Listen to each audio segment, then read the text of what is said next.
Ilang senador ang naipit sa loob ng Senado matapos i-lockdown ang gusali at magkagulo roon kagabi. Kabilang sa mga naiwan si Senador Bato de la Rosa na may aktibong warrant of arrest galing sa International Criminal Court o ICC. Nasaan na nga ba ngayon si Senador Bato? Live mula sa Senado, may ulat on the spot si Mav Gonzalez. Mav?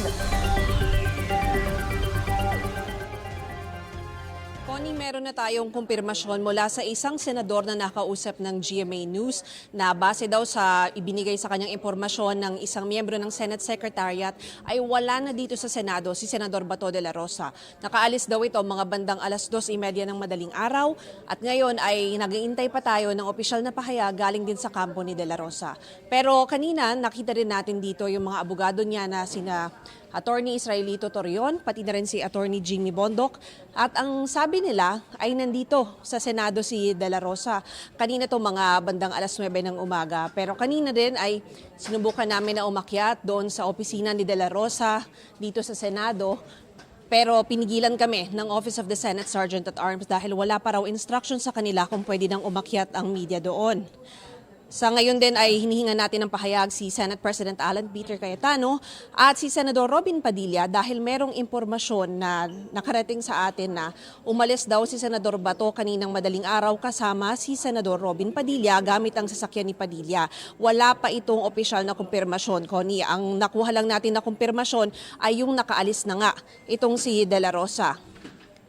Samantala naman ay pinasisibak sa pwesto ni Senador Amy Marcos ang ilang matataas na opisyal ng National Bureau of Investigation o NBI kaugnay sa insidente ng pamamaril sa loob ng Senado kagabi. Sa liham na ipinadala niya kay Pangulong Bongbong Marcos, hiniling niya na pansamantalang tanggalin sa pwesto sina NBI Director Attorney Melvin Matibag, NBI National Capital Region Chief Attorney Emeterio Dongalio Jr.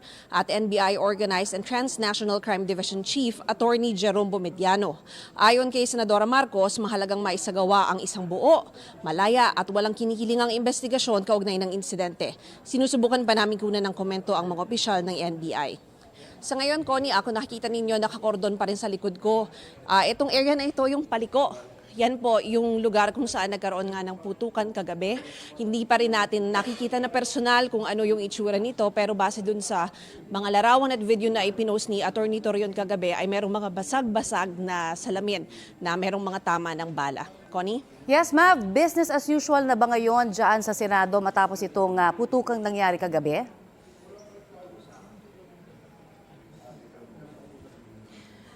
Actually, Connie, parang medyo half-half na masasabi mong business as usual. Yung kalahati ay oo, business as usual dahil may pumasok yung mga Senate employees ngayon, yung Senate media ay nakakapasok pa rin. Pero yung kalahati ay hindi business as usual dahil nga meron paling mga areas na naka-cordon off ngayon. At yung kaninang nabanggit ko na sa 5th floor ay hindi pa rin kami nakakaakyat.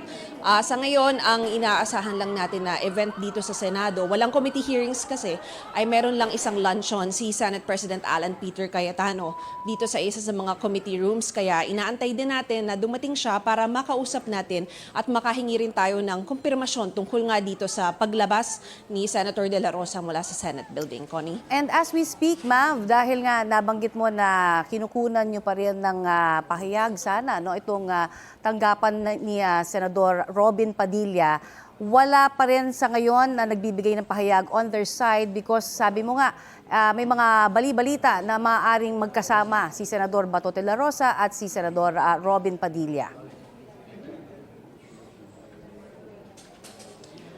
Tama, Connie, wala pang kumpirmasyon.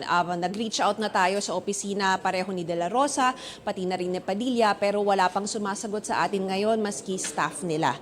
Yan yung inaantabayanan pa natin ngayon, Connie. Okay, maraming salamat, Mav Gonzalez.